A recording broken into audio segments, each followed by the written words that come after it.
Export controls are the rules that govern export, re-export, transfer of hardware, software, and technology and services to various end users, and destinations in order to accomplish national security and foreign policy objectives.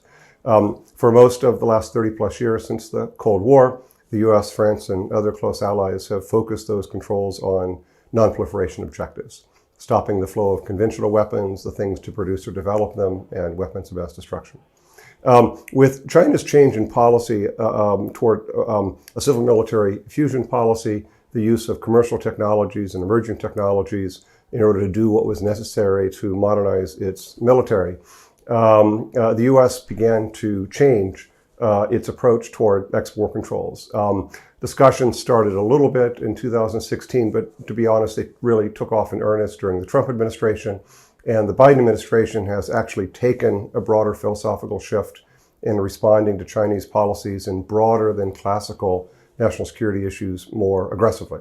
And although the export controls that have been published in the last couple of years are among the most complex and novel controls, they really only have one objective with 4 subparts, which is in order to address Chinese civil military fusion policies and the relationship of emerging technologies necessary for China to modernize its military, they're designed to cut off the flow from whatever sources of the inputs for indigenous development or production in China of advanced artificial intelligence applications, principally the hardware that's needed to do so, advanced node semiconductors, logic, NAND, and DRAM, supercomputers and quantum computers, and then the semiconductor production equipment needed to make those chips. And to answer your question, the rules are really quite effective in the short term because what the U.S. did, relying on both domestic and extraterritorial controls and novel controls over U.S. companies involving foreign-made items, is it cut off the flow of the inputs that China needed in order to be able to have that indigenous capability. And the effectiveness was further enhanced in small part, by the coordination last year between Japan, the United States, and Netherlands, who are the 3 manufacturing countries for advanced semiconductor manufacturing equipment.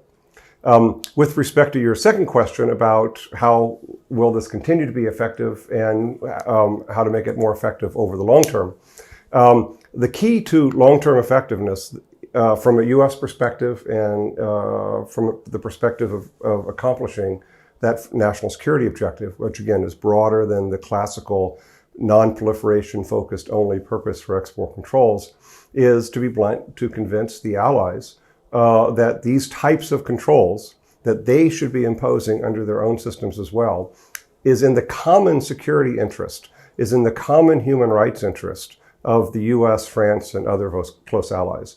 And fortunately, I believe in all of my travels overseas that there's a perception that the U.S. is imposing these controls for economic reasons or trade protectionist reasons or geopolitical reasons.